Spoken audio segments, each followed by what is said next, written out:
Je suis heureux, tu es heureux, il est heureux, nous sommes heureux, vous êtes heureux, ils sont heureux, tous sauf Imran.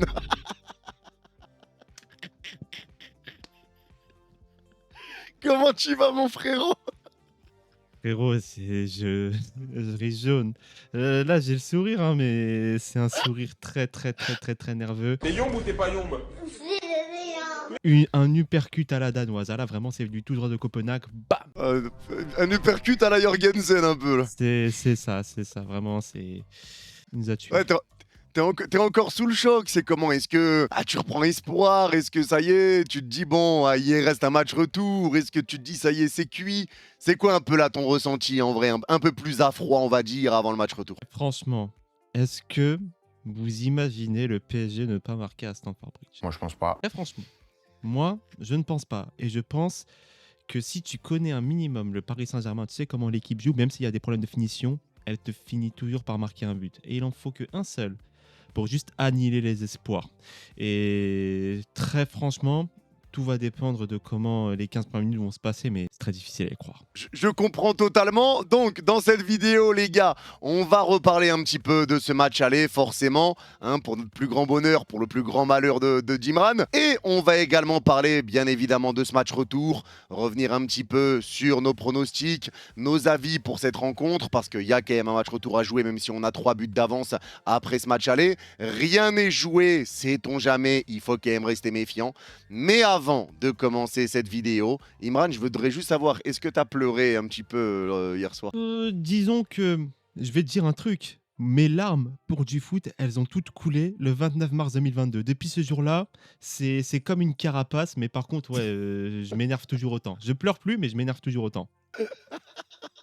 Bon, du coup, les larmes qui ont rempli la gourde, elles viendront pas de toi. Mais du coup, on vous laisse avec Oli. Voir les larmes des adversaires, c'est bien, mais boire au lit,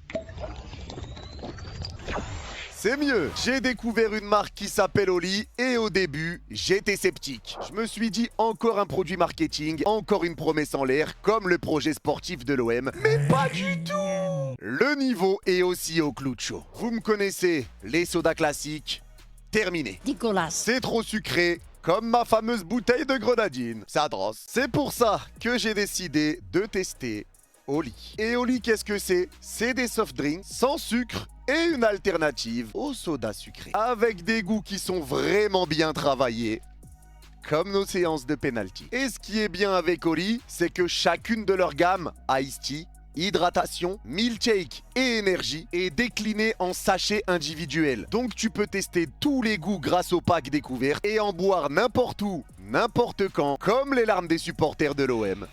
C'est un banger. En tant que supporter parisien, je me suis régalé. Mon préféré personnellement, c'est le framboise vanille de la gamme Ice Tea. Il est juste exceptionnel. Et si vous voulez tester par vous-même, je vous ai mis le lien en description. Et avec mon code YannisOli, vous avez moins 10% sur votre commande. Testez et n'hésitez pas à me faire un retour sur vos goûts préférés. Le lien est dans la description. On est de retour pour le vif du sujet et on va commencer par parler du coup de ce match aller. Un match qui aura été quand même tendu jusqu'à la fin, entre guillemets, parce qu'à la 72e minute, il y avait encore 2 buts partout. J'ai entendu certaines personnes nous dire que le PSG s'en tire bien, que le 5-2, il est quand même un petit peu flatteur, que les 5 buts du PSG, c'est flatteur, etc. Moi, frérot, je te le dis honnêtement, je trouve que déjà les 2 buts de Chelsea, ils sont flatteurs aussi. On peut parler des 5 buts du PSG, mais on peut parler des 2 buts de Chelsea. C'est vrai que nous, on a été diablement efficaces, on a eu une efficacité extrême, et c'était notre gros problème sur ces derniers temps. Là où Chelsea, pour moi, c'est même pas une efficacité extrême, c'est des erreurs du Paris Saint-Germain. C'est des buts qui vous sont offerts, tu vois. Toi, comment tu prends un petit peu la chose? Est-ce que tu es d'accord avec moi? Est-ce que pour toi, tu trouves qu'on a été quand même insolent d'efficacité? Comment tu vois un peu le truc? Bah déjà, ouais, Paris a été très efficace. Je trouve en fait que Paris, dès qu'il s'approchait de nos 30 derniers mètres, c'était souvent très juste d'un point de vue de la dernière passe, d'un point de vue du geste final. Et ça fait que le PSG a réussi à concrétiser la majorité de ses occasions. Et c'est à ça qu'on reconnaît une grande équipe. Une grande équipe, parfois, ça fait peut-être pas des super matchs, mais ça sait concrétiser ses occasions. Donc de ce côté-là, le PSG a, on va dire, peut dire qu'ils ont mérité leur victoire dans ce sens-là, d'un point de vue efficacité. Après, d'un point de vue Chelsea, le résultat reste quand même très très dur parce que je pense que le plan pour neutraliser le PSG était le bon et que, tu l'as dit, jusqu'au but de Vitinha, Ousmane Dembélé, entre le but de Vitinha et celui de Dembélé, donc entre la 40e à peu près la 75e, le PSG ne tire pas au but. Chelsea avait le bon plan.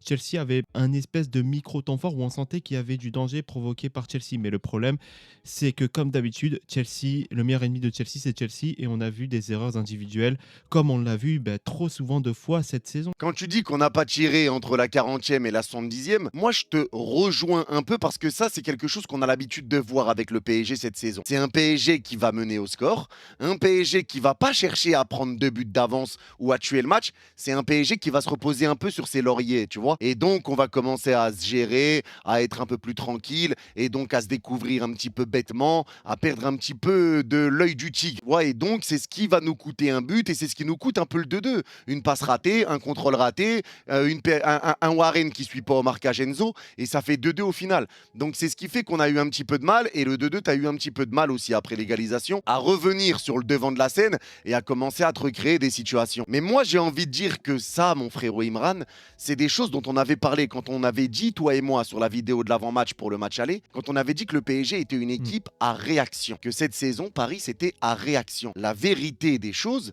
c'est que pour moi, le fait d'avoir été une équipe à réaction, ça te programme et ça te paramètre pour ce genre de match-là. Parce que quand tu sais que tu n'as pas besoin de forcer ton talent tout le long d'un match, que tu peux te gérer sur de la Ligue 1 et que quand tu veux lever ton niveau de jeu, tu arrives à inverser des situations contre Marseille, contre Tottenham, par 2 fois et j'en passe, quand tu arrives à retourner des situations, ça te programme et ça te met dans ta tête que le match n'est jamais terminé et que tu as toujours des situations et que jusqu'au bout, c'est pas fini. Et c'est ce qui fait qu'à 2-2, je me suis pas dit « Oh putain, c'est la merde, on va partir à Stamford Bridge avec un match nul ». Parce que pour moi, c'était pas fini. Et résultat des courses, en 18 minutes, on passe de 2-2 à 5-2. Et ça, c'est la grosse force mentale du PSG. Parce que même quand tu te fais remonter par 2 fois, il y a beaucoup d'équipes qui auraient craqué, mais pas le PSG. Ouais, et on peut dire aussi ça côté Chelsea, mais dans l'inverse. Quand Chelsea fait une erreur, derrière, c'est terminé. Tu sais qu'on va presque jamais revenir. J'ai envie de te dire un truc. Depuis que Liam Rosenior est arrivé, il y a eu des matchs qui ont été retournés. Je pense à Naples et je pense à West Ham notamment. Mais c'est des matchs linéaires. Chelsea commence en étant très mauvais à Naples, en étant un peu mieux en deuxième mi-temps et en étant nettement meilleur sur la fin du match. Et contre West Ham, c'est pareil, on fait une entame catastrophique, on est soporifique jusqu'à la mi-temps, on est un peu mieux jusqu'au but de João Pedro, derrière Cucurella égalise et derrière on est super. Il n'y a jamais de moment où Chelsea fait un bon début de match, puis une deuxième mi-temps un peu plus creuse avec un temps fort pour l'adversaire, puis Chelsea revient ou quoi. Non, on voit pas ça.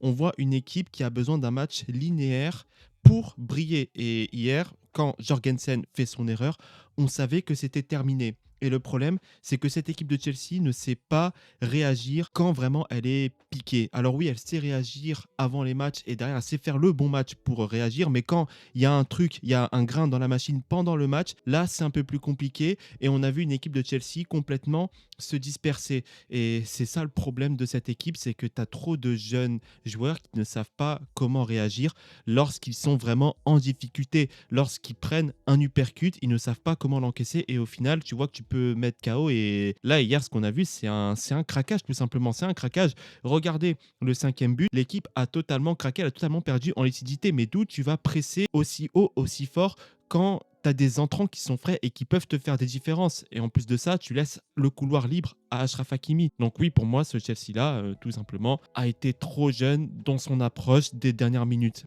Je pense vraiment que ça avait été le Real Madrid, et pourtant on sait que le Real Madrid est pas franchement bon cette saison. Je pense que le Real Madrid aurait eu la lucidité de se dire « Ok, on a pris le 3-2, c'est bon, on va fermer les vannes et on va arrêter de s'exposer parce que si on perd plus, ça va nous briser le match retour. » Et là, on a vu que Chelsea, c'est pour moi presque brisé son match retour, tout simplement. Ouais, je comprends totalement ce que tu veux dire. Maintenant, là encore, je vais rebondir sur quand tu parles de tes matchs avec West Ham et Naples, c'est 2 matchs que tu gagnes 3-2, si je dis pas de bêtises. Ouais. Ouais, tu vois, donc encore une fois, des matchs où tu te dis oui, il y a remonté de Chelsea, il y a quand même une force, une fierté.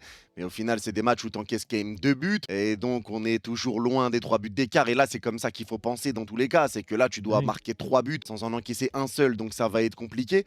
Mais je te rejoins aussi quand tu dis que Chelsea a déconné après le 3-2. Alors déjà, tu voyais des tensions avec Enzo Fernandez et Jorgensen. Maintenant, Jorgensen, faut dire la vérité, sur tout le début de match, il était quand même en confiance. Il prenait le ballon, il sortait de sa surface, il orientait le jeu, il participait au jeu, il mettait des feintes à Barcola. Mais quand je voyais l'intensité de Bradley, je me disais, à un moment, ça va payer. Je te le dis, frérot, Ah je oui. me le suis dit, et c'était évident. À un moment donné, le pressing de Bradley, ça allait payer, il allait récupérer le ballon. Et c'est ça qui te met dans la merde, c'est ce troisième but que t'encaisses, même si au final, tu mets le 3-3 refusé pour hors-jeu, mais tu vas quand même chercher le 3-3. Donc, tu es quand même revenu 3 fois dans le match, même si le troisième but a été refusé. Et derrière, tu coules avec l'entrée de Kvara qui aura été exceptionnelle, et tu auras eu toute la lucidité du PSG sur ces situations. Mais en tout cas, il y aura quand même eu cette force mentale de Chelsea de revenir, de rien lâcher, même si c'était pas un match fameux pour Chelsea où il n'y a pas eu d'exceptionnelle occasion. Si on enlève l'occasion de Palmer avant le 2-1 du PSG et les 2 buts de Chelsea, je sais pas s'il te reste une occasion en tête qui a été dangereuse pour vous en vrai. Peut-être celle de João Pedro en tout début de match sur un Ouais. centre de Reece James.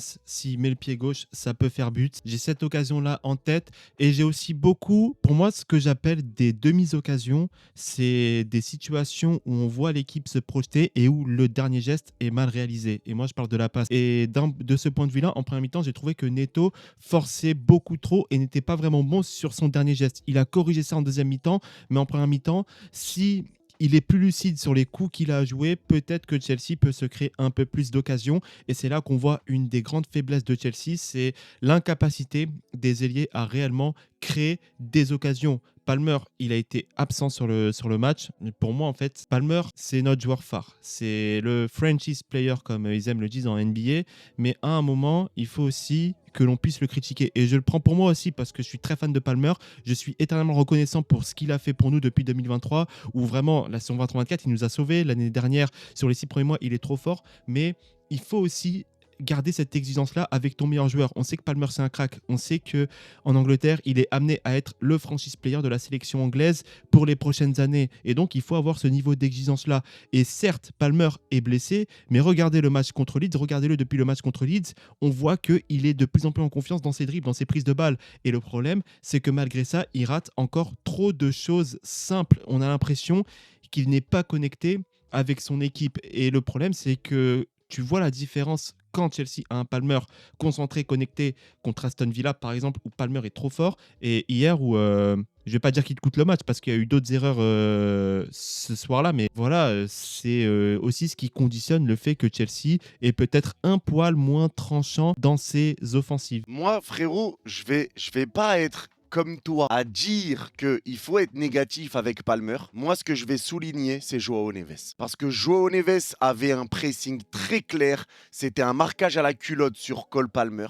Il l'a suivi peu importe où il allait. Il le suivait comme un petit chien et il a fait son match, un match exceptionnel où il a totalement géré Palmer, où il lui a récupéré des ballons, où il l'a empêché de construire, il l'a empêché d'avancer. Tu voyais un Joao Neves qui montait très haut. Et quand on parlait de Luis Enrique qui allait analyser Chelsea et qui allait savoir où est-ce qu'il fallait appuyer, parce que tu avais un Neves qui montait quand même assez haut pour gêner les relances du milieu de terrain de Chelsea et vous gêner le plus possible à la création, et que derrière, il redescendait immédiatement très vite pour coller Cole Palmer. Il avait vraiment un double rôle, Joao Neves, dans ce système du PSG, et il l'a très très très bien fait. Donc moi, c'est pas réellement Palmer dont j'ai envie de parler, c'est pas Palmer dont j'ai envie de parler en négatif, c'est plus Neves dont j'ai envie de parler en positif, tu vois. Là, Neves et la stratégie de Luis Enrique, elle a été exceptionnelle et vous êtes totalement tombé dans le piège tactique du PSG. Ouais, ça, au final, pour moi, c'est un peu de la philosophie de supporter. Le supporter verra les choses que son équipe a bien faites et c'est tout à fait normal. Et par exemple, quand Chelsea avait réussi à cibler les côtés du PSG en finale de Coupe du Monde des clubs, le supporter parisien dira que Kvara n'avait pas assez aidé Nuno. Moi, je dirais que Gusto a été totalement intelligent et ça, c'est normal. Et oui, pour moi, c'est tout à fait pertinent de parler de Joao Neves parce que son rôle a été très ingrat sur ce match, mais son rôle était crucial parce que si Palmer a tout l'espace qu'il faut sans un Joao Neves qui le colle au cul littéralement, bah peut-être que Palmer crée du danger et on a vu qu'un Palmer, et regardez le match contre Villa, Palmer avec de l'espace et qui a le temps de se retourner, ça fait mal. Et d'ailleurs, petit truc, sur le match contre Villa, le 4-1, Palmer est exceptionnel. Regardez le match aller à Stamford Bridge. Il manque un joueur qui a été essentiel au plan de Villa ce jour-là, c'était Boubacar Kamara, qui avait peu ou prou le même rôle que Joao Neves. Et t'as vu le petit sourire que j'ai eu tout à l'heure? Tu sais, ça m'a fait penser à quoi? Ça m'a fait penser à Manchester-Chelsea, 16 avril 2017. Le jour où Ander Herrera, il a suivi Eden Hazard, mais comme son ombre. C'était affreux. Il lui a fait un marquage individuel, mais XXL, vraiment. Il le suivait partout. C'est limite s'il n'allait pas le retrouver dans les toilettes d'Old Trafford. Et c'est ce genre de choses qu'il faut au final dans un match. C'est ce qu'il te faut. Il faut aussi savoir neutraliser le meilleur joueur de l'équipe. Alors oui, Palmer, il a raté des contrôles et je vais bien sûr le souligner. Mais c'est vrai que de ce côté-là, je suis d'accord. Le supporter qui a gagné dira que son équipe a bien fait les choses. Le supporter, moi en l'occurrence, qui a perdu, dira que Palmer aurait pu faire mieux. C'est normal et c'est comme ça et t'as le droit de le penser. Ouais, mais il aurait pu faire mieux en gagnant du coup ses duels, tu vois, parce que du coup c'est Neves qui l'a gêné. Mais je comprends ce que tu veux dire. Le terme philosophie de supporter est très. Imran, vas-y, ça y est, lance frérot, je te jure, t'es très fort. Et je te le dis, je te le répète, je t'écoute parler, c'est trop. Ça fait plaisir, mon frère.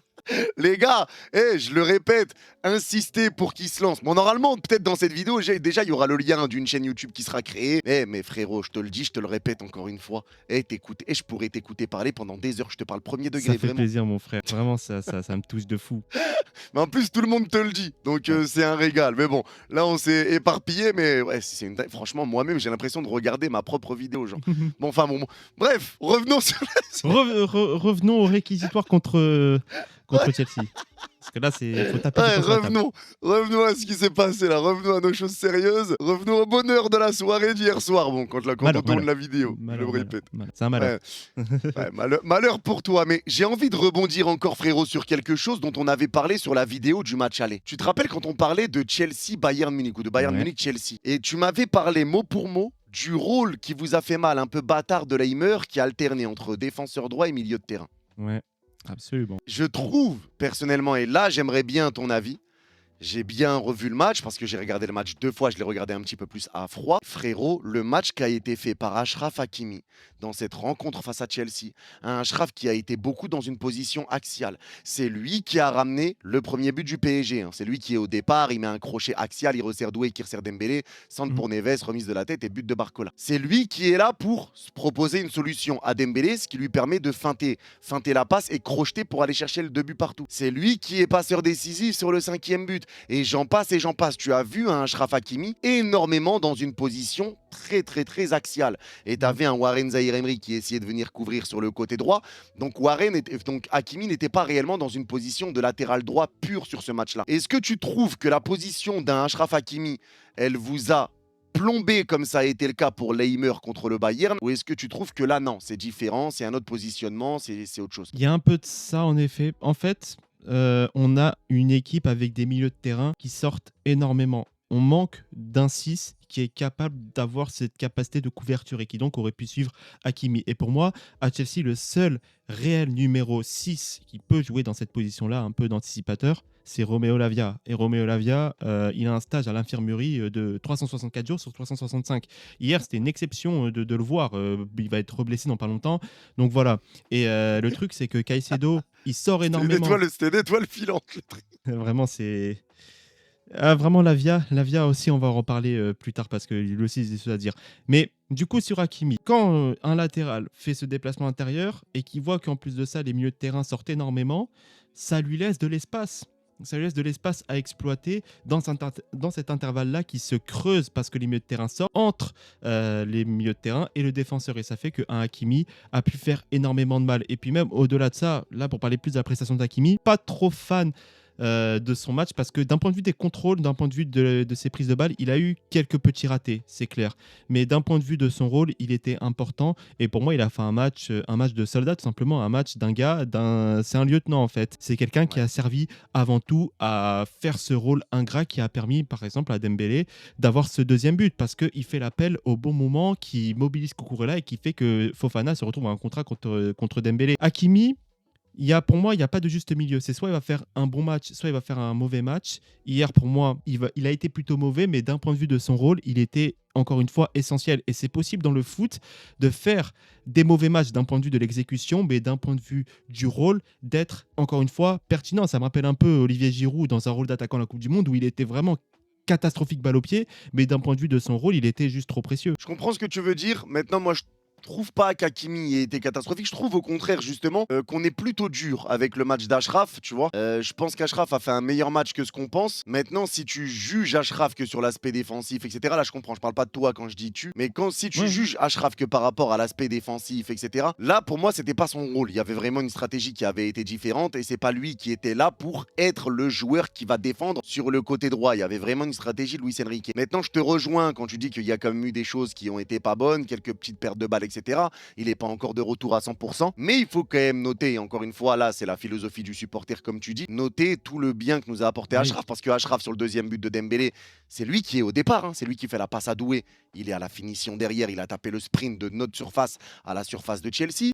Sur le premier but, il est également là à la création, c'est lui qui se place bien pour avoir le ballon dans une position axiale. Enfin, la contre-attaque derrière, tu vois, même sur la création de jeu, il a été très très important. Et là, on va y revenir avant de changer de sujet pour parler du match retour et clôturer un peu ce match aller. Moi, il y a quelque chose que j'ai vraiment pas compris dans votre stratégie, c'est le fait, comme tu l'as dit tout à l'heure en vrai, de ne pas avoir verrouillé à 3-2. Parce que quand tu vois vos joueurs monter très très haut, venir nous chercher dans notre moitié de terrain, dans le temps additionnel alors qu'il y a 4-2, et que tu sais qu'on est capable de jouer au ballon, de ressortir et de te faire mal dans ton dos, comme on l'a fait au Barça en phase de poule, comme on l'a fait à beaucoup d'équipes qui sont venues te chercher très haut, et ben là, moi, je comprends pas. Je comprends pas comment tu peux venir et jouer de cette manière-là, mais je pense quand même que tu as vu Monaco venir nous chercher haut, que tu as vu Monaco nous poser des problèmes, et que tu as vu que le PSG avait 2 problèmes cette saison et 2 problèmes majeurs. C'était face au bloc bas et face aux équipes qui te mettaient une grosse intensité. On avait énormément de mal et on l'a vu contre Monaco. Donc peut-être que Rossenior s'est dit bon, ils ont du mal face au pressing, on va aller les chercher, on va les gêner parce qu'ils galèrent à la relance. Mais on galérait à la relance parce que notre milieu de terrain s'éloignait beaucoup de notre défense centrale, parce que nos ailiers étaient pris par les latéraux adverses et parce qu'on n'avait pas réellement de décrochage. Donc on était un petit peu abandonné. Mais quand tout le monde fait les efforts, que tout le monde propose des solutions, que tu revois un PSG qui est collectif, chose qu'on ne voyait pas sur les matchs contre Monaco et autres, quand tu vois un PSG à son top niveau, tu ne peux pas juger le PSG comme ce que tu as vu contre Monaco ou autre. Quand le PSG lève son niveau de jeu, ce que tu as vu contre Monaco, ça n'existe plus. Toi, est-ce que tu comprends pourquoi vous avez essayé de jouer haut? Est-ce que, honnêtement, à froid, sans avoir encaissé ce but, est-ce que tu te dis, ouais, il fallait aller chercher le PSG haut parce qu'ils avaient du mal quand même contre les équipes qui pressent? Comment tu voyais la chose? Est-ce que tu comprends un peu la stratégie qui avait été mise en place? Parce que quand tu regardes juste les matchs un peu récents du PSG, tu peux te dire, oui, la strat, c'est de venir nous embêter très haut. Très franchement, à partir du moment où, vers la 60e et jusqu'à leur sortie, Palmer et João Pedro commencent à être fatigués, il aurait fallu verrouiller. Il aurait fallu être plus prudent dans cette approche-là et peut-être de se recroqueviller en bloc. On a vu plusieurs phases de Chelsea avec un bloc bas et ça a pu payer parce qu'au final, le PSG n'a pas été dangereux du but de Dembélé jusqu'au but de Vitinha, avec entre-temps le but du 2-2 de Enzo Fernandez. Ce genre de phase-là, on sait que Chelsea est capable de les maîtriser. Chelsea sait former un bloc. Regardez la première mi-temps du match contre Arsenal. Chelsea a parfaitement su annihiler les velléités offensives des Gunners. Alors vous allez me dire que oui, les Gunners cette saison offensivement, c'est pas le football champagne, mais il fallait quand même le faire parce que tu joues, pour moi, sur un point où t'es pas bon. En défense, t'es pas bon. Et le problème, moi, je reviens toujours à ces jeunes joueurs, à ce qui se passe dans la tête. C'est un manque de recul clair, tactique, sur ce qu'il faut faire et comment il faut gérer un match. Hier, on l'a vu, regardez l'attitude des joueurs sur le 5e but. Tu ne peux pas faire de pressing comme ça et en plus de ça, tu as un pressing qui est extrêmement mal organisé avec Lavia qui sort. On a, je crois, 3-4 joueurs. Sur le côté gauche, on a Chalobah qui sort et au final, Chalobah, il libère des espaces monstrueux pour derrière un Kangin qui a juste à talonner pour Hakimi qui a des espaces de fou. Ça, c'est pas normal. Tu peux pas faire ça en Ligue des Champions. Tu peux pas autant t'exposer. Et on a vu ce manque de recul clair tactique à Chelsea trop de fois cette saison. Regardez le match contre Leeds. On mène 2-0. Moïse Caicedo fait une faute, mais totalement inutile qui donne un penalty pour Leeds et derrière on voit que Chelsea collapse et se prend 2-2. C'est ça le problème à Chelsea, c'est qu'on a des joueurs qui manquent cruellement d'intelligence tactique. On a un manque de profil clair dans notre 11 qui font que le niveau est déséquilibré. On a des joueurs très bons et des joueurs très mauvais. On a ce manque de maturité dû au fait que l'effectif est très jeune et que ça manque réellement de leader. Reece James, c'est un excellent joueur. Pour moi, c'est un énorme joueur, mais peut-être qu'en termes de capitaine, il faudrait qu'il prenne plus ses responsabilités. Et je pense qu'un Rhys James, tu l'écoutes. Tu l'écoutes parce que c'est le joueur le plus ancien et tu sais que Rhys James, il est trop fort. Donc tu l'écoutes. Et le problème, c'est que hier, je ne l'ai pas vu prendre ses responsabilités. J'ai plus vu Enzo Fernandez. Justement, on a vu toute cette scène où il gueule sur Jorgensen en lui disant de jouer plus simple. C'est ce que Rhys James aurait peut-être dû faire. Et enfin, pour moi aussi, on a vu tout simplement une équipe qui ne sait pas défendre au final. Ils ne savent pas défendre. La tenue de la charnière, elle est pas bonne. Fofana et Chalobah, hier, n'ont pas été bons. Ce sont des défenseurs qui sont très bons pour aller agresser, pour aller chercher haut, mais quand il s'agit de réellement défendre, c'est-à-dire de positionner son corps correctement, de savoir quand intervenir et de comprendre qu'en tant que défenseur central, intervenir, faire un tacle, c'est la dernière chose à faire, que tu dois surtout cadrer ton joueur, à ce moment-là, on avancerait mieux. Et le seul défenseur qui sait faire ça à Chelsea, c'est Colwill. On a vu peut-être Sarr le faire à la CAN, mais le faire dans un contexte qui est la CAN et dans un contexte où à Chelsea tu joues tous les 3 jours sous intensité, c'est pas la même chose. Et d'ailleurs pour moi, on ouvrira peut-être le débat un jour, mais ça prouve aussi à quel point les défenseurs sont trop, le poste régresse parce qu'on a plus ce genre de défenseur très très fort dans ces situations-là où il faut défendre 50 mètres de profondeur. On l'a plus. La plupart des équipes qui jouent haut ont des gros problèmes de défense. Le Barça a ses problèmes, Chelsea a ses problèmes, Manchester City a ses problèmes. Regardez s'il vous plaît la prestation défensive de Manchester City en premier temps contre le Real Madrid. City a ces problèmes-là. Liverpool a ces problèmes-là avec un Konaté. Regardez Konaté, comment il a été absolument abominable dans sa défense de la profondeur contre Galatasaray. Pour moi, le poste défenseur central, c'est peut-être le poste qui régresse le plus. On parle souvent du numéro 10, on parle peut-être même du numéro 9, du poste d'ailier, mais le poste défenseur central, dites-moi s'il vous plaît, hier, Pacho, il a donné une leçon à Fofana et à Chalobah sur comment défendre à la fois en agressant, parce qu'il a beaucoup agressé João Pedro et il fallait le faire, et aussi sur la défense de la profondeur. Je suis désolé, mais Pacho, oui, peut-être qu'on parlait de première zone de turbulence à Paris, mais Pacho, en termes de qualité, il sait tout faire. Ça, c'est un défenseur central. Ça, c'est un défenseur central pour jouer haut. Totalement. Bah moi, je te rejoins totalement sur Pacho et surtout que moi, je te l'avais dit. Je t'avais dit que Pacho, je comprenais pas trop les critiques qui se passaient autour de lui parce que Pacho était beaucoup abandonné. Et que c'est pour ça que tu voyais Pacho limite latéral gauche, latéral droit, défenseur central dans le même match. Il venait rattraper un peu les bourdes un peu de tout le monde. On a même entendu dire que Marquinhos, il y avait quelque chose qui n'allait pas. Il a vécu quelque chose apparemment qui était un peu tendu. Donc ça explique aussi son match qui aura pas été top sur cette Ligue des Champions contre vous. Donc je sais pas ce qu'il y a exactement au moment où on tourne la vidéo, mais en tout cas, j'espère rien de grave pour notre bon vieux capitaine. Mais Pacho, oui, moi je te rejoins totalement. Pacho a été exceptionnel. Pacho vient te chercher haut. Pacho gêne. Tu l'avais dit, la clé du match, c'était peut-être le duel Pacho face à João Pedro. Pacho a totalement remporté son duel face à João Pedro. Il a été impeccable, très solide, et ça fait du bien. Et heureusement qu'il était là, parce que tu avais Nuno Mendes qui a eu un petit peu de mal défensivement et il suit pas mal au gusto. Tu vois, les deux buts qu'on prend, c'est un petit peu des erreurs où tu suis pas. C'est ça le truc, et c'est aussi ça le rôle d'un leader de défense. Pacho, on va pas le voir gueuler comme un malade, mais en fait, il sait se placer. Et au final, à côté de lui, c'est juste trop facile de défendre. Je suis désolé. Pour moi, en fait, Pacho, c'est peut-être un des seuls défenseurs centrales au niveau d'une grande équipe avec Virgil van Dijk et peut-être Ruben Dias. Je te rejoins totalement. Pour moi, il fait partie des meilleurs défenseurs centraux au monde. Il est trop fort. Si ce n'est pas le meilleur défenseur central au monde, voilà, peut-être que là, le débat est plus resserré et je le comprendrai, mais en tout cas, il fait partie des meilleurs et ça, c'est clair et net. Et il aurait dû être dans le top 30 du Ballon d'Or. Maintenant, ça, c'est encore un autre débat. Mais en tout cas, oui, gros match de Pacho. Maintenant, c'est que le match aller. On sait jamais ce qui peut se passer au retour. Toi, frérot, sincèrement, est-ce que tu as espoir d'une remontada? Parce que maintenant, on va quand même clôturer un peu le chapitre de ce match aller. Je pense qu'on a dit à peu près tout ce qu'il y avait à dire. On a fait le retour un peu sur ce match tranquillement. On va parler maintenant de ce match retour. Est-ce que tu as espoir sur le match retour ou est-ce que tu veux rebondir d'abord sur quelque chose encore sur le match aller? Peut-être rebondir sur un dernier truc sur le match aller. Sur cette campagne de Ligue des Champions, je vais faire le listing de toutes les erreurs. Alors contre le Bayern, erreur de Malo Gusto qui mène au 3-1 et qui tannise totalement l'espoir d'un retour au Bayern. Contre l'Ajax, Tozin qui fait une faute mais débile, qui donne un penalty, qui aurait même pu donner un retour de l'Ajax sur un match où tu gagnes 5-1 où normalement tu es censé être facile. Contre Karabag, Atto fait 2 erreurs et bazarde le match. Et enfin contre l'Atalanta, il y a eu un collapse collectif absolument évident. Chelsea perd beaucoup trop de points sur des erreurs individuelles. Le meilleur ennemi de Chelsea, ça reste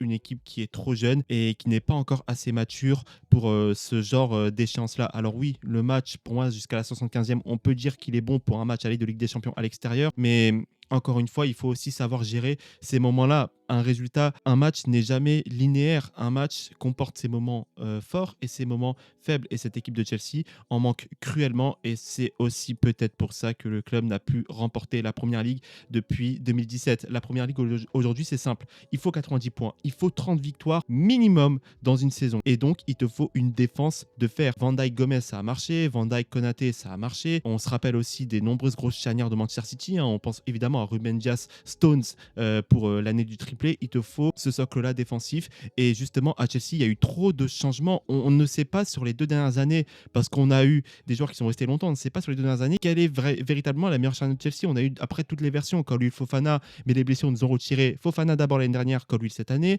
Ensuite, on a eu du Colwill Chalobah, ça a plutôt bien marché. On a eu du Colwill Tosin sur certains matchs, et notamment le match ultime qu'il fallait gagner à Nottingham Forest pour se qualifier en Ligue des Champions. Ça a plutôt bien marché, mais on a vu que Tosin n'était pas fait pour jouer haut.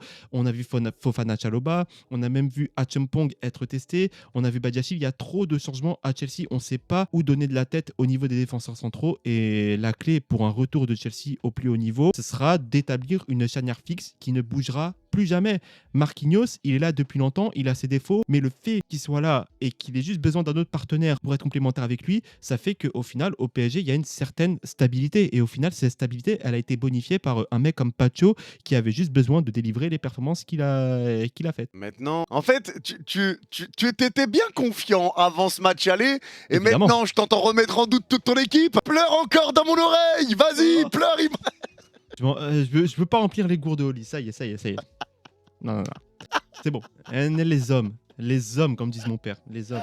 Mon père qui est d'ailleurs Ah, très les heureux, hommes. il me l'a dit. Mais c'est vrai, t'étais quand même vachement confiant, tu vois, pour le Évidemment. match aller en vrai, avant ce match-là. En fait, d'un point de vue déjà supporter, forcément, Logique, ma ouais. confiance vient avant tout de l'amour et du fait que je crois en cette équipe, je crois en ces petits garnements de joueurs de Chelsea Football Club. Et puis aussi, je me disais, et au final, ça a été matérialisé pendant 74 minutes, que Chelsea saurait tenir le PSG. Ça a été le cas, mais au final, il y a eu un imprévu et puis voilà, malheureusement. Ouais. Le résultat n'est pas maîtrisable. Ouais, totalement. Et c'est pour ça que, comme je l'ai dit tout à l'heure, je pense que la force mentale qui a été montrée par le PSG depuis le début de la saison, elle a servi sur ce match-là. Parce que tu sais que c'est un PSG qui renonce jamais, un PSG qui lâche rien jusqu'au bout, et un PSG qui est capable de renverser toutes les situations, et un PSG où tu le sais, dans leur tête, rien n'est joué jusqu'à la dernière seconde tant que l'arbitre n'a pas sifflé. Et c'est pour ça qu'on a cette capacité-là. Comme on l'a dit, quand Chelsea revient 2 fois au score, c'est pas anodin, t'es pas loin de revenir même 3 fois, mais le PSG va pousser, le PSG va chercher les ressources, et t'as vu un PSG vraiment qui aura fait un bon match tactique, un PSG qui aura été diablement efficace, on le répète encore une fois, mais quand tu vois la défaite contre Rennes, la défaite contre Monaco, c'est des matchs où t'as beaucoup de situations mais tu marques pas, contrairement à Chelsea où en Ligue des Champions tu sais qu'il faut être efficace, c'est la Ligue des Champions, Eh oui. une erreur se paye cash, on en a fait, on l'a payé cash, mais là, les situations qu'on a, on les transforme. Là où d'habitude on va avoir 10 tirs, 2 cadrés, là ça a été 9 tirs, 8 cadrés, 5 buts. C'est ce qu'on appelle de l'efficacité. Et pour moi, en fait, cette équipe du PSG, comme toutes les équipes qui ont réussi une grande quête, forcément qu'il y aura un peu plus de complaisance. J'appelle ça de la complaisance. On va voir une équipe un peu plus réagir que agir. Parce que forcément, tu demandes à des mecs de tout donner après une saison dernière qui a été en plus de ça extrêmement énergivore. Parce qu'en plus de ça, tu es allé très très loin en Coupe du Monde des clubs. Tu as vraiment joué, vraiment le PSG a joué tous les matchs de la saison dernière possible et imaginable. Ils ont joué tous les matchs de Ligue 1, tous les matchs de Ligue des Champions avec le barrage. Ils ont joué la Coupe de France. C'est une dinguerie monumentale. Et d'ailleurs, ça relève peut-être du débat sur le calendrier ou quoi. On aura ce débat peut-être un jour. Mais ouais, et forcément, quand tu arrives au mois d'août et que tu arrives, tu as toujours un peu cette flamme du champion d'Europe, mais forcément, physiquement, au mois de décembre, ça a commencé à être dur et mentalement aussi. Et donc, on a vu ce PSG à réaction. Et là, on a vu une équipe qui a été suffisamment piquée dans son orgueil, qui s'est vue sortir contre Monaco et qui se sont dit c'est bon, on va être sérieux, on va jouer avec nos forces et nos qualités. Et au final, les qualités du PSG se sont exprimées. Et hier, ils ont été efficaces. Et voilà, c'est le champion d'Europe qui joue maintenant avec une pression qui est différente, et notamment pour Ouais. le retour. Maintenant, je pense frérot, et là, dis-moi ce que t'en penses, parce qu'encore une fois, ça peut peut être, tu vois, un peu le côté supporter. Mais moi, c'était un débat que j'avais eu juste avant le match, tu sais, pendant l'avant-match, où je disais, Ouais. les gars, je ne pense pas que finalement, ça soit un aspect fatigue physique qui se ressent. Je pense que le PSG est dans un aspect de, on n'a pas eu de préparation, on n'a pas de doublure réelle pour nos joueurs, donc il faut faire gaffe, il faut se gérer, surtout que c'est une année de Coupe du Monde à la fin de la saison. Donc c'est un PSG qui se gère, qui lève pas réellement son niveau de jeu, que ça soit en Ligue 1 ou autre, ou en Ligue des Champions. Quand tu savais que tu avais de l'avance, Ouais. tu te disais, bon, tranquille, je pouvais prendre le match un petit peu plus à la légère. Et donc tu voyais un PSG à réaction. Et c'est pour ça qu'on parlait pas d'un PSG qui gérait comme l'an dernier, mais d'un PSG à réaction, parce que c'était un PSG qui jouait au petit trot, et que si ça suffisait, bah ça suffit, et si ça suffit pas, là on essaye de pousser pour inverser la tendance, et très souvent t'arrivais à l'inverser. Mais quand le niveau monte et que le PSG a voulu lever son niveau de jeu, on l'avait vu contre l'OM, le 5-0, quand là t'étais touché dans ton ego, etc. Et là on le voit contre Chelsea, le PSG est capable de monter un tout autre niveau. Là c'est un PSG sérieux. Et comme on l'a dit, c'est une stratégie qui est très énergivore, ce que demande la stratégie du PSG. Donc finalement, est-ce que c'est réellement un aspect de fatigue ou est-ce que c'est juste une gestion? Sur la Ligue 1, tu sais que même si Lens te colle au cul, tu sais que tu es devant et que tu es meilleur qu'eux, donc tu te gères tranquillement parce que tu as un minimum d'avance. Et qu'en Ligue des Champions, là tu mets tes forces dans la bataille, mais seulement quand tu sais que le niveau monte, parce que contre Monaco, c'est la Ligue des Champions certes, mais ça reste une équipe de Ligue 1, donc peut-être que tu l'as géré différemment. Puis surtout l'année dernière, on voyait une équipe qui était affamée. Là, on a vu une équipe du Totalement. PSG qui a eu ce qu'il voulait et c'est normal, c'est humain de parfois avoir ces petits moments où tu vas te dire c'est bon, j'ai eu ce que je voulais, j'ai eu mon premier sac en Ligue des Champions, je vais mettre un peu moins. Mais par contre, juste me cherche pas. Et on a vu que l'OM a beaucoup cherché le PSG, notamment avec ce match en Trophée des Champions où l'OM aurait pu gagner contre le PSG. Le PSG a été piqué, touché dans son orgueil et au final, il y a eu cette déflagration en février au Parc des Princes. C'est le lot en fait de toutes les équipes qui gagnent. Et on le voit avec Liverpool. Liverpool, est-ce qu'ils ont réellement faim comme ils avaient faim l'année dernière en Première Ligue? Je ne pense pas. Et ça, deux fois cette saison-là. Et en 2020-2021, regardez cette saison-là où on voyait un Liverpool presque apathique dans sa défense du titre en Première Ligue. Le PSG, c'est un club qui a beaucoup psychoté depuis l'arrivée du Qatar autour de la Ligue des Champions. Et forcément, qu'un joueur comme Marquinhos, ça l'a touché. Et pour moi, Marquinhos, c'est un joueur qui arrive à faire entendre son état mental au sein des joueurs du PSG. Et donc forcément, une fois que tu as atteint cet aboutissement-là, parce que c'est un aboutissement de gagner une Ligue des Champions, c'est le deuxième trophée de la France en Ligue des Champions, c'est un trophée dont les journaux, les médias, tout le monde te le parlait tout le temps, bah forcément qu'il y a une petite complaisance, c'est normal, c'est la vie d'un sportif, c'est la vie d'un être humain avec des objectifs hauts. Une fois que tu les as atteints, bah forcément il y a un petit moment de latence et ça revient petit à petit. Vous savez, c'est très très dur de faire un back-to-back. Hein. Le Real Madrid, c'est un ovni dans ce monde du football où eux, ils gagnent des Ligues des Champions par paquet de 12. Aucun club n'est comme ça. C'est très, très dur de se remettre déjà physiquement d'une saison aussi énergivore et derrière d'aller rebondir, de faire une autre saison sans la préparation physique avec un mercato qui a été vraiment pas très actif, à part Chevalier et Zabarni. En plus de ça, c'est plus des remplacements qu'au final des vrais renforts qui renforcent et qui gonflent l'effectif. Donc ouais, de ce point de vue-là, c'est dur. Il y a eu peut-être jusqu'au mois d'octobre un peu on va dire cette vibe de la victoire qui fait que cette saison, en début de saison, tu étais vraiment très très fort. Je pense au match de Leverkusen où vraiment Paris était trop fort. Même le Barça, on parle beaucoup de la première mi-temps où le Barça aurait pu mener 2-3-0, mais il y a aussi cette deuxième mi-temps du PSG où le PSG, avec une équipe de bébés, annule complètement le Barça. Et c'est pas une mince affaire de faire ça. Donc oui, pour moi, cette équipe du PSG, c'est une équipe à réaction, c'est tout à fait normal. C'est le lot des grandes équipes qui apprennent tout simplement à gagner sur le long terme au final. C'est ça, et peut-être que l'on verra ça avec d'autres équipes. Je vous invite à voir si Arsenal gagne le titre en Première Ligue leur saison prochaine. Peut-être qu'on ne verra pas une équipe avec une fin de gagner aussi forte que cette saison-là, où cette saison, malgré le jeu pourri, on voit une équipe qui quand même ne lâche rien. Ouais, je te rejoins totalement. Et je pense que bon, on a fait le tour maintenant sur le PSG Chelsea de ce match aller. On va aller vers ce match retour tranquillement et je vais te poser du coup la première question. La question, je pense, la plus importante de cette vidéo. Est-ce que tu crois à la remontada? Il y a un conflit. Il y a un conflit entre mon cerveau et mon cœur. Mon cœur, il imagine évidemment ce scénario de fou. Le PSG prend un carton rouge dès la 15e minute et où Chelsea gagne 4-0. Le cerveau, lui, connaît les défauts de son Chelsea. Il sait que Chelsea, encaisse toujours. Depuis l'arrivée de Rosenior, le seul clean sheet qu'on a eu, c'est contre Brentford en Première Ligue. Il n'y a pas eu de clean sheet sous Rosenior. Et le match de Pafos aussi. Mais vraiment, le match qui compte où vraiment on était ballotté, c'était contre Brentford. Donc, seul clean sheet contre Brentford. Tu as affronté Wolverhampton, pas de clean sheet. Tu as affronté Wrexham, je sais pas comment ça se prononce, l'équipe galloise, pas de clean sheet. Tu as affronté Aston Villa, même si c'est Aston Villa un peu en baisse de régime, pas de clean sheet. C'est impossible pour moi, et surtout vu la qualité du PSG, et aussi vu l'approche que Chelsea aura, et donc l'approche qu'aura le PSG en transition, de ne pas voir le PSG se créer de grosses occasions, et donc marquer des buts. Donc de ce côté-là, le cerveau, non, forcément, il y croit moins. Et le cerveau aussi, il voit que entre le match du PSG, il est placé entre Newcastle en Première Ligue, et entre le match à Everton. Et on a cette course au top 4 à faire. On a cette place en Ligue des Champions à aller chercher. Donc, est-ce que tu vas aller gaspiller tes forces en prolongation pour un comeback dont tu sais que la réalisation de celui-ci est quand même plus proche du 0 que du 100? Je ne pense pas. Donc, le cerveau n'y croit pas. Le cœur, forcément, le cœur d'un supporter, il croira toujours, vraiment. Mais le cerveau d'un supporter, lui, c'est plus compliqué. Mais c'est vrai que vous allez vous taper ce week-end contre Newcastle. Enfin, quand la vidéo sort, ils se sont déjà tapés contre Newcastle. Là où nous, on affronte qui déjà? Personne. Ouais. S'affronter les jeunes du centre de formation d'entraînement, c'est bien. Ah ça, je sais. Je sais que ça vous fout la mort de fou. Bien sûr. Nous, on arrive, vraiment, le jour où on arrive devant la Première Ligue et qu'on leur dit « Excuse me, we want to postpone our game against Newcastle. Can you do this ?» Les mecs, ils vont rigoler sur nous. Et je les comprends totalement. Pas de passe-droit chez vous. Hein, la ligue de l'intensité, votre intensité à tout va. Rentrez chez vous. Go F yourself, voilà. Là, vous avez apprécié l'accent, le franglish. Ah, magnifique. T'es pas mal en anglais. Je suis meilleur que toi, mais ça va, t'es correct. Non, mais en vrai, pour revenir plus sérieusement, je comprends en vrai que tu y crois, mais que ton cerveau te dise autre chose. Maintenant, il y a quand même l'aspect où Chelsea, tu vas arriver chez toi et dans un match où les supporters se disent t'es dehors, t'es éliminé. Si t'es éliminé, ça y est, maintenant plus personne ne sera choqué. Donc il y a quand même ce côté un petit peu où t'as rien à perdre. Est-ce que pour toi, ce côté-là, il peut être justement prometteur?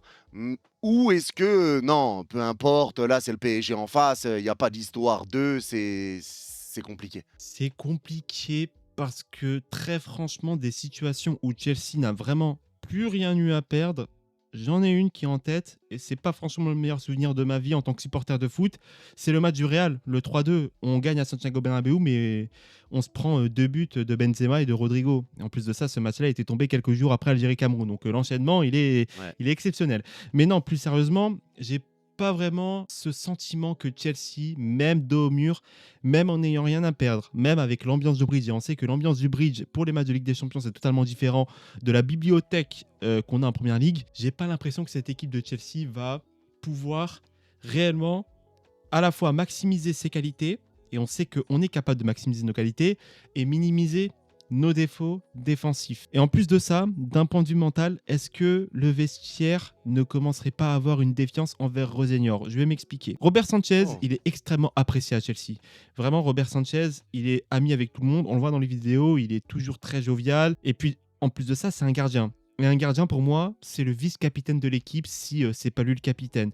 Dans le sens où lui voit des choses que toi, tu ne peux pas voir. Par exemple, il voit des choses que Palmer ne peut pas voir parce que Palmer, du haut de son numéro 10, il est toujours placé de haut jeu pour recevoir, pour contrôler, pour se retourner ensuite. Donc Robert Sanchez va voir des choses que certains joueurs ne peuvent pas voir. Donc Robert Sanchez est un repère. Tu changes ce repère, non pas pour blessure, mais par choix. Et donc, de ce côté-là, est-ce que tous les repères que tu as travaillés pendant 6 mois, notamment les repères entre Sanchez, Fofana, Chalobah, qui est la défense qui a été la plus utilisée à Chelsea, est-ce que tu vas pouvoir vite retravailler des principes que tu as fait en 6 mois en une semaine, sachant que Jorgensen a été titularisé mercredi contre Aston Villa et qu'il a été retitularisé une semaine plus tard contre le PSG. C'est très, très dur. Le poste de gardien numéro 2, c'est le poste pour moi qui est peut-être le plus à pression du football après les 11 titulaires, dans le sens où un gardien numéro 2, s'il est titularisé par choix de l'entraîneur et non pas par blessure, il va être scruté immédiatement. On va lui mettre la pression. Et hier, j'ai repéré un truc, c'est que Joao Neves, sur sa première occasion, il n'hésite pas à tirer. Il n'hésite pas à tirer pour mettre la pression directement sur Jorgensen. Il sait que ça va le mettre sous pression et que derrière, on sait que les phases de relance, c'est quelque chose que le PSG a étudié. Et forcément, tous ces repères-là, entre Sanchez et Fofana Chalobah que tu avais et que Jorgensen a dû apprendre, ça a été détruit. Et en plus de ça, Jorgensen avait la pression. Pour moi, le poste de numéro 2, c'est le poste le plus dangereux à changer dans le football. Rappelle-toi, Navas Donnarumma, on a vu le cirque que ça a été. Et au final, Donnarumma a été mieux quand il a été numéro 1, clair et net. Ça marche pas, ces trucs de numéro 1 bis. Ça ne marche pas. C'est la pire chose à faire dans le football, surtout si tu veux gagner. Il y a que le Barça 2015 pour qui ça a marché. En vrai, et c'était Luis Enrique qui est le coach à ce moment-là. Ouais, ça a marché, c'est vrai, mais ça a marché, mais au final, pour moi, ça a plus fait du mal, par exemple, à la carrière d'un Claudio Bravo qu'autre chose, dans le sens où après, ça l'a affecté mentalement. Il est venu chercher plus de matchs à Manchester City et derrière, il a fait n'importe quoi. Ouais, mais là, je parle vraiment de la saison en tant que telle. Sur la Ouais. saison, Oui, les oui, deux, oui. Ter Stegen et Autant Bravo, pour avaient moi. été excellents tous les Ouais, deux. ça oui. Mais ça reste un Pas... phénomène. ouais, c'était surtout par rapport à ça. Mais c'est vrai que moi, je te dis la vérité, quand je vois Jorgensen titulaire, je comprends pas. Je comprends pas. Je me dis que, comme tu dis en plus, parce qu'un gardien, forcément, il a ses ententes avec les défenseurs. Les défenseurs ont leur automatisme aussi avec le gardien. Donc, c'est des choses qui se travaillent, comme tu dis. Et là, le fait que tu aies mis Jorgensen contre Aston Villa, tu mets Sanchez sur le banc. Sanchez qui était le gardien quand même lors de la finale de Coupe du Monde des clubs, tout ça. Enfin, il était quand même déterminé. J'avoue que la présence de Jorgensen, je l'ai vraiment pas compris. Mais carrément, on avait fait sur le match aller et sur notre avant-match un gros passage où on parlait de Sanchez. On Mais oui. calculait même pas Jorgensen. Et au final, si tu te rappelles bien, cette vidéo-là, on la tourne juste avant le match de Villa et tu as pu voir la réaction dans mon visage quand j'ai vu Jorgensen titulaire pour le match contre Aston Villa en Première Ligue, mais je me suis dit, what? À quoi il joue Rosenior? Ça a marché et ça aurait pu être l'inverse contre Villa parce qu'on a vu quelques petites erreurs de Jorgensen et contre Paris, au final, bah, tu as juste été sanctionné. Pour moi, en fait, je vais te dire un truc, et là, je vais critiquer Rosenior pleinement, c'est de l'arrogance. C'est de l'arrogance dans le sens où Rosenior a à tout prix voulu faire un choix fort. Le problème, c'est qu'un coach doit aussi savoir être intelligent. Et là où jouait parfois l'intelligence de Rosenior, notamment dans le fait de remettre James au milieu de terrain, bah, Rosenior, là, a manqué d'intelligence, il a manqué de recul et il a trop voulu être le personnage principal. Ça ne peut pas marcher dans le football moderne. Tu peux pas changer ton numéro 1 comme ça uniquement par choix. Et c'est même pas un choix que tu as fait à tes débuts quand tu arrives en janvier. C'est un choix que tu as fait paniquer parce que tu as vu Sanchez ne pas être bon contre Arsenal. Tu as voulu peut-être le sanctionner, mais le problème, c'est que Sanchez, ça lui est arrivé de faire des mauvais matchs. Mais cette saison, ça lui est plus arrivé de faire des bons matchs, voire des très bons matchs, que des mauvais matchs. Voilà. C'est vrai que encore une fois, moi je comprends pas pourquoi Rosenior a préféré mettre Jorgensen. Maintenant, il avait sa stratégie. Luis Enrique a réussi à gagner cette bataille tactique. Donc tant mieux pour nous, ça vous met dans une position délicate. Et là où tu vois, ça a critiqué le Barça pour le match qu'ils ont fait à Newcastle, un non-match où ça a mal joué, etc. Et bien finalement, je pense que le Barça a bien fait parce que tu vois quand même cette saison beaucoup d'équipes qui commencent leur match à l'extérieur, ils se font casser la bouche et le match retour a beaucoup moins d'enjeux. Le Barça contre l'Atlético Madrid qui se fait tabasser 4-0 avant le retour. Maintenant City qui se fait tabasser 3-0. Vous qui vous faites taper 5-2, ça vous complique totalement la tâche pour des matchs retour. Et peut-être qu'il y a aussi cette notion du but à l'extérieur qui n'existe plus, qui a débridé un peu certaines choses où tu es un petit peu moins méfiant, etc. Mais c'est vrai qu'il y a des choses un peu incohérentes quand tu vois un Chelsea qui te rentre dedans, etc. Alors que ça y est, là tu dois quand même essayer de verrouiller. Tu as pris le 3-2, ça y est, tu vas pas revenir toute ta vie. Il y a ton coach qui fait aussi des choix. Maintenant, si c'est lui qui te dit d'essayer de presser, etc., forcément, tu es obligé de respecter. Maintenant, sur ce match retour, pour toi, quelle est la clé, comme on l'avait dit sur le match aller, quelle est la clé pour toi de ce match retour pour que Chelsea revienne?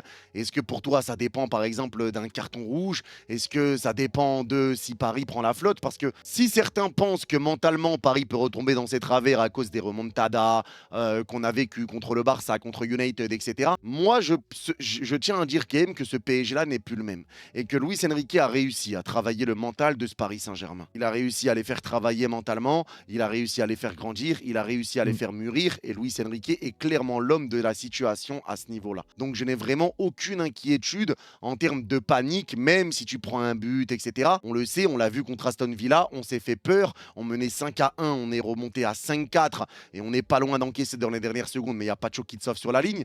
Donc c'est des choses que tu as déjà vécues. Donc, je pense que même cette surconfiance due on est en quart de finale, elle n'existera pas dans la tête des joueurs parce que tu l'as vécu, et tu l'as vécu à Aston Villa, et t'étais pas loin de te faire surprendre. Après, ça peut aussi revenir, comme tu l'as dit, contre Aston Villa, t'es pas loin de te faire totalement remonter avec ce sauvetage miraculeux de Pacho. On sait aussi que sur un match de foot, par exemple, si tu encaisses le premier but très rapidement, ça peut te mettre dans le doute et ça te mettra, quoi qu'il arrive, dans le doute parce que tu as encaissé un but et derrière, ça va réduire la marge de manœuvre pour le PSG contre ce Chelsea-là. On sait aussi que Chelsea est capable malgré tout de marquer beaucoup de buts et aussi cette équipe de Chelsea, elle a cette approche dans les gros matchs où elle peut faire mal. Et là, avec, on va dire, cet enjeu qui est moindre, vu que pour moi, tu n'as presque plus rien à perdre, autant tenter, autant y aller. Mais en fait, pour moi, c'est simple. Le PSG doit résister une mi-temps. Si le PSG résiste une mi-temps et qu'il n'encaisse pas de but au bout de la première mi-temps, je pense que Chelsea va vite lâcher. Parce que comme je l'ai dit, il y aura un match à Everton à absolument gagner. Il faut participer à la Ligue des Champions, il faut se qualifier. Donc je pense que Chelsea verra plus le match là samedi à Everton que ce match là contre le PSG où au final tu mets des forces dans un objectif qui paraît trop ambitieux. On ne sait jamais, on sait que voilà, le PSG malheureusement a sa réputation. D'ailleurs le Barça aussi mérite d'avoir sa réputation parce que eux aussi le nombre de remontadas qui sont pris, wow. Mais le PSG ça reste une équipe qui encaisse des buts malgré tout. Donc, est-ce que tu peux être confiant? Oui, parce que forcément, les 3 buts d'écart sont une marge qui est excellente. Mais tu sais aussi que tu encaisses des buts et qu'une équipe comme Chelsea reste une équipe qui est très très forte là où on ne l'attend pas. Ouais, ça, en fait, ça reste jouable, hein. C'est ça qu'on se dit, c'est que ça reste jouable. Tu as une avance confortable, mais encore une fois, c'est que la première manche. Et même si c'est vrai, quand c'est toi qui es mené, tu as du mal à voir la potentielle remontée. Mais en réalité, quand c'est toi qui mène, et moi, je me dis pas, on est en quart de finale, tu vois, je reste quand même méfiant. On apprend quand même de ce qu'on a vécu, donc je reste quand même un peu sur mes gardes. Comme tu le dis, on est une équipe, on encaisse des buts, on n'est pas le plus rassurant défensivement actuellement, même si vous aussi, vous encaissez quand même pas mal de buts. Maintenant, moi, je vais te dire quelque chose sur ce match retour. Je pense, très sincèrement, qu'on va ouvrir le score dans les 20 premières minutes. Ça serait pas surprenant. Ça serait pas surprenant. Je réfléchis comme ça, mais ouais, c'est vrai. Et puis même, on oublie beaucoup que contre Villa, le PSG a très très vite ouvert le score et même très vite mené 2-0. Et on se disait même, Villa, ils vont en prendre combien? Ils vont en prendre 6-7 tellement ils laissaient de l'espace. Exactement. Et là, moi, ce qui me fait me dire ça, c'est que, comme tu l'as dit, Chelsea, tu vas avoir le match qui est passé quand la vidéo sort face à Newcastle. Et après ce match contre le PSG, comme tu le dis, tu as un match face à Everton. Plus le temps passe, plus ça va jouer contre Chelsea. Et je pense que c'est la montre qui va décider de l'intensité que mettra Chelsea. Donc là où Chelsea sera le plus intensif, ça va être de la première jusqu'à la 20e minute. Là, tu vas être très intensif et tu vas essayer de marquer ce premier but. Mais qui dit essayer de marquer ce premier but, ça peut arriver. Tu peux marquer. Et je pense que Luis Enrique, encore une fois, il aura parlé à ses joueurs, comme on l'avait vu sur le reportage qui avait été fait sur RMC contre Barcelone, où on perd le match aller au Parc des Princes et qu'au match retour, il dit, même si on encaisse le premier but et qu'on est mené de 2 buts sur l'ensemble des 2 matchs, c'est pas grave. La stratégie change pas. On fait ça, on fait. Tu vois, en fait, il a quand même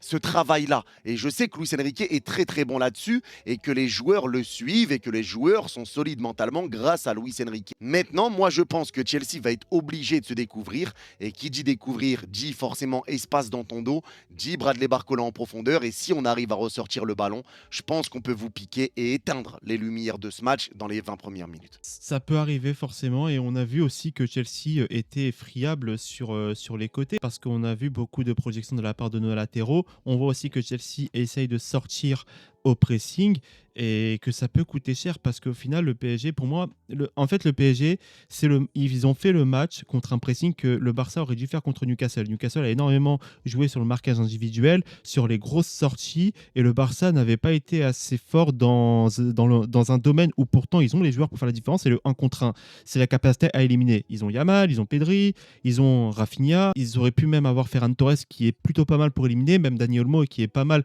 pour éliminer, d'ailleurs c'est sur un de ses crochets qu'il arrive à obtenir le penalty. De ce point de vue-là, je trouve que le PSG a été plutôt pas mal et a su prendre ses responsabilités d'un point de vue offensif. Et même, on a vu Nuno Mendes, par exemple, tenter quelques petits crochets qui ont réussi.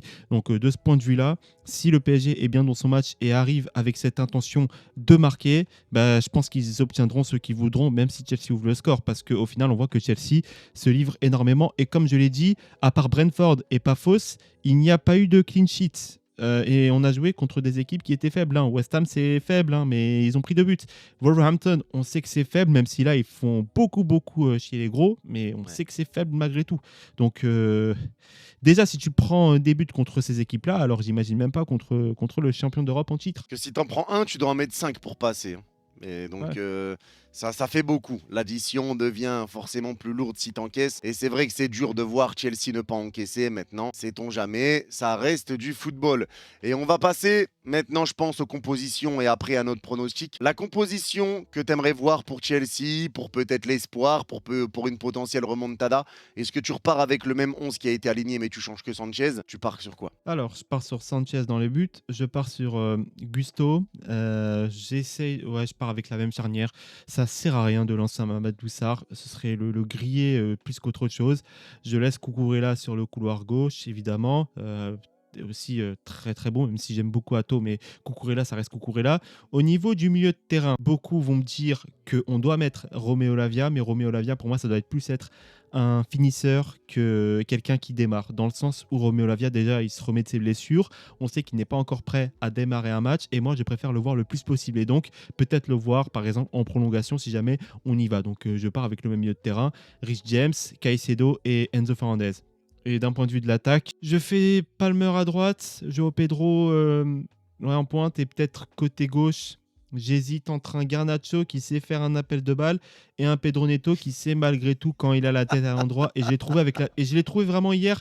Et pourtant, je le déteste, Pedro Neto. Hein, je l'aime pas. Hein. Mais hier, c'est peut-être le seul joueur offensif qui avait vraiment envie de gagner, qui avait la rage en deuxième mi-temps. Et on le voyait sur ses accélérations qu'il est quand même un joueur dangereux quand il joue sur ses qualités et qu'il n'essaye pas de faire du Eden Hazard, par exemple. Vraiment, quand Pedro Neto essaye de dribbler vers l'intérieur, c'est pas beau à voir. Donc, qui reste sur son côté, qui reste sur son registre bip bip. Voilà, Pedro Neto, pour moi, c'est un cheval. J'apprécie de le voir à Longchamp pour la 5e course, mais pas quand il essaye de faire du dribble. Donc voilà, Pedro Neto, juste court. Et c'est vrai que Garnacho pourrait être plus utile parce que lui, il a cette capacité à faire des appels et on sait qu'on a des bons passeurs à Chelsea. On a Romeo Lavia qui sait faire des passes, on a Rhys James, on a Caicedo qui sait faire des passes en profondeur, on a Enzo évidemment qui est le spécialiste de ces passes-là, on a Cole Palmer aussi. On sait que Joao Pedro, il sait combiner avec ses ailiers, mais ouais, je vais partir sur Neto quand même. Je vais partir sur ce trio-là. Au final, oui, c'est la même compo que contre le PSG, mais il fallait aborder les cas de Romeo Lavia, qui peut être un joueur intéressant pour les ressorties de balles risquées, et on sait qu'il est très très fort sous pression. Il fallait aborder aussi le cas de Garnacho, qui même si pour moi Garnacho c'est le genre d'ailier que je n'aime pas avoir à Chelsea, mais ça reste un joueur qui est intéressant dans ses appels de balle. Donc je comprends totalement en vrai. Et par rapport à Neto, je te l'avais dit, hein, que Neto, même si c'est une période compliquée, nous on se méfie. Parce que les joueurs qui ont du mal contre le PSG, c'est toujours une autre chanson. C'est comme les anciens du Ouais. PSG qui n'arrêtent pas de marquer contre nous. Donc on s'en doutait. Et il a été passeur décisif. Et c'est vrai qu'il aura été quand même remuant un petit peu sur son côté. Il aura fait du mal. Maintenant, la compo, je la comprends. Côté PSG, honnêtement, moi je pense là en l'état que je repartirai trait pour trait avec la même compo. Sauf que le joueur que je mettrai sur le banc, c'est Doué et je mettrai Gvara titulaire. Et Normal. sinon, je repartirai exactement sur le même 11, personnellement. Normal. Et puis, petit mot sur Rafija Kvaratskhelia. Pour moi, c'est ça un vrai ailier. C'est un ailier qui sait à peu près tout faire et qui, en plus de ça, se donne énormément sur un terrain. Et c'est aussi le bonheur du Paris Saint-Germain. Le Paris Saint-Germain est en difficulté. Ils peuvent faire entrer Kvaratskhelia. Ça montre aussi à Exactement. quel point l'effectif du Paris Saint-Germain, même s'il est peut-être pas large en termes de quantité, mais en termes de qualité, je trouve quand même qu'il y a pas mal de choses qui se valent et ça permet au PSG, quand ils font des changements, de ne pas perdre en niveau. Quand Guinea, il ne fait pas tâche quand il entre sur le terrain. Pareil pour un Lucas Hernandez, même si Lucas Hernandez, voilà, c'est pas le joueur le plus clinquant, mais ça reste un bon joueur quand même de club. Et dans ce genre de match-là où ça peut être difficile, ben Lucas Hernandez peut faire aussi du bien. Exactement, et c'est pour ça je vais un peu expliquer du coup par rapport à la compo, tu me fais penser avec ce que tu viens de dire, c'est que je mettrai Gvara parce que Gvara fait un match exceptionnel, il rentre, il met 2 buts, une passe D, donc il mérite totalement d'être titulaire, et Gvara lui fait les efforts également défensifs, donc sur un match où Chelsea va te rentrer dedans, je pense que sur une entame de match ça va être important d'avoir un Gvara qui va être là, un Gvara qui va faire les efforts, un Gvara capable de conserver le ballon, de récupérer des fautes, etc., de calmer un petit peu, les assauts que vont mettre Chelsea pour qu'on puisse ressortir un peu les ballons. Donc c'est pour ça que je mets Kvara, surtout que Kvara est un joueur qui peut jouer à gauche, à droite, il permute énormément. Donc c'est un danger qui est tout le temps et qui est tout le temps présent et qui est constant. Je mets Bradley Barcola pour profiter du fait que Chelsea va jouer très haut sur les premières minutes et qu'on peut potentiellement partir dans votre dos et essayer de tuer ce match avec un Bradley en profondeur. Donc forcément Bradley qui avait été très bon également sur le match aller, je repars avec Bradley. Ousmane Dembélé numéro 9, ça du grand classique. Le milieu de terrain, c'est vrai que j'aurais pu mettre Lee Kang-in, mais là Warren aura un rôle important également et il va devoir essayer de gérer un petit peu plus sur l'aspect défensif. Donc on part avec Vitinha, Neves et Warren Zaïre-Emery. Et pour la défense, comme tu l'as dit, et j'aime que tu le soulignes, Lucas Hernandez pour moi fait une très très bonne saison. Il est très bon, il montre de bonnes choses, il est solide. Alors oui, c'est un profil différent de celui de Nuno Mendes, mais à chaque fois qu'il joue cette saison, franchement, il joue bien. Et j'aime les joueurs comme ça qui disent en conférence de presse « Je veux me battre pour récupérer ma place de titulaire, je veux me battre pour cette équipe », alors qu'il aurait pu accepter de rester sur le banc, prendre son salaire parce qu'il est très grassement payé. Il aurait pu accepter de rien foutre et juste prendre son salaire. Non, tu vois un Lucas Hernandez qui se bat pour sa place et qui respecte le club malgré tout et qui se donne jusqu'au bout. Et moi, ça me fait du bien de voir un Lucas comme ça. Il a fait une très bonne entrée aussi sur les quelques minutes qu'il a joué sur le match aller. Mais sur la défense, on repart quand même avec notre classique, avec notre basique et pareil pour Savonov. Et je pense que c'est une équipe qui pourrait faire du bien, une équipe qui pourrait faire vraiment mal à Chelsea et une équipe qui pourrait nous permettre de nous imposer également au Bridge, même si c'est un stade qui est compliqué et que Chelsea va tout donner. Donc maintenant, toi frérot, je te laisse faire ton petit pronostic pour ce match retour. Part sur un 3-1. Je pense qu'on aura des regrets, mais immenses à la fin du match. Oh, c'est... Ah ouais, punaise, si ça arrive, ouah, c'est chaud. Ouais, tu mets une pression, le prono, il met une pression. Tu te vois sortir, mais... Arrive, je casse tout. Je casse tout. Si ça arrive, je fonce à Copenhague et je fais tout ce que je veux à Jorgensen. Vraiment. Il nous aura tué, Philippe Jorgensen. Vraiment, à 4-2, à 3-2. J'aurais été confiant, mais là, 3 buts d'écart, quand même, c'est chaud. Ouais, 3 buts d'écart, je comprends que c'est chaud. Et 3-1, ok. Pronostic un peu tendu. C'est vrai que ça serait beaucoup de pression pour nous si ça arrive, à voir comment ça serait géré. Mais moi, personnellement, je vais partir sur un match nul. Je pense qu'on va ouvrir le score et que du coup, ça va éteindre totalement vos objectifs, ça va vous éteindre totalement. Et que derrière, le match rentrera sur un match un peu différent, où on sera dans un aspect différent.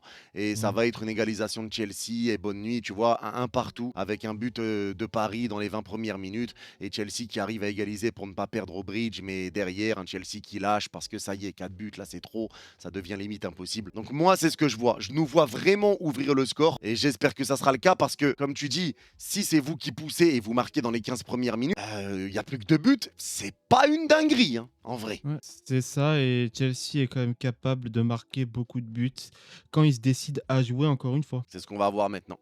C'est ce qu'on va voir. Le temps nous le dira. Maintenant, moi, très content encore de ce match. Allez, on part avec une avance et une avance qu'il va falloir conforter ou en tout cas éviter de cramer trop vite. En tout cas, Imran, je te remercie du fond du cœur encore une fois pour les 2 avant-matchs que tu as tournés avec nous. C'était un plaisir de t'avoir sur la chaîne, mon frère. Merci à toi, merci à ta communauté aussi. J'ai vu les messages, ça m'a fait extrêmement plaisir. Et merci aussi à la communauté des Blues. J'ai vu que vous avez été très content que je sois là avec l'immigré parisien. Ça me fait très plaisir aussi. Et puis dédicace au groupe de Lounis. Je dédicace vraiment tout le monde. Tout le monde m'a envoyé des messages fabuleux.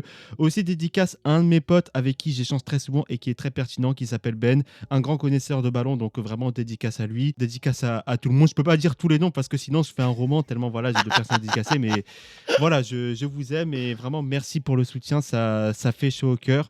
Je suis un supporter et on peut dire que je vis de beaux moments malgré tout, malgré les défaites de mon club. Mais au moins je peux parler de Chelsea, je peux vous partager ma passion. Et voilà, c'est ça qui est beau les frères, c'est ça qui est beau. Et franchement, tu le fais très bien. Et je répète encore une fois, les gars, j'espère que j'aurai le lien de la chaîne d'Imran au moment où cette vidéo sortira. Si je l'ai, le lien est en description, le lien est présent, il est dans les commentaires. Donc allez donner de la force à la chaîne d'Imran. Je te le dis, je te le répète mon frérot. Au moins, il faut que quand la vidéo sorte, ta chaîne elle soit là. Même si tu n'as encore rien posté, il faut que la chaîne soit là. C'est bon? Mais en attendant, si vous voulez me retrouver plus souvent, les gars, retrouvez-moi sur Foot Central. C'est aussi un des projets qui me tient à cœur. Et encore une fois, je le redis, grosse dédicace à Surakata, à Nix et aussi à Rekoba. Rekoba que vous connaissez sans doute, qui est aussi très cher pour moi. Donc voilà, dédicace à toute l'équipe. Je vous aime aussi les gars. Vraiment, je vous aime. Vous êtes dans mon cœur. Ouais, Nix et Rekoba que j'aime beaucoup aussi. et que je salue les frérots. Mais ouais, en tout cas, merci à toi mon Imran. Je te le répète encore une fois, c'est un plaisir de t'écouter parler, c'était un plaisir de t'avoir sur la chaîne, donc merci du fond du cœur mon frérot. Je te souhaite tout le meilleur pour la suite. Si t'as besoin de quoi que ce soit, je te le dis également en vidéo, tu peux compter sur moi, c'est avec grand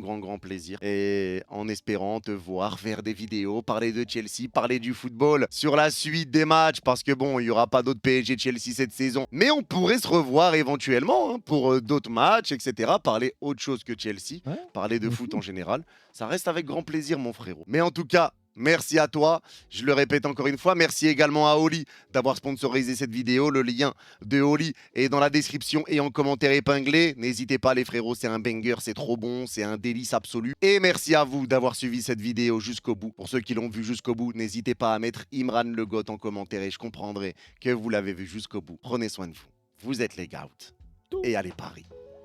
Bye bye.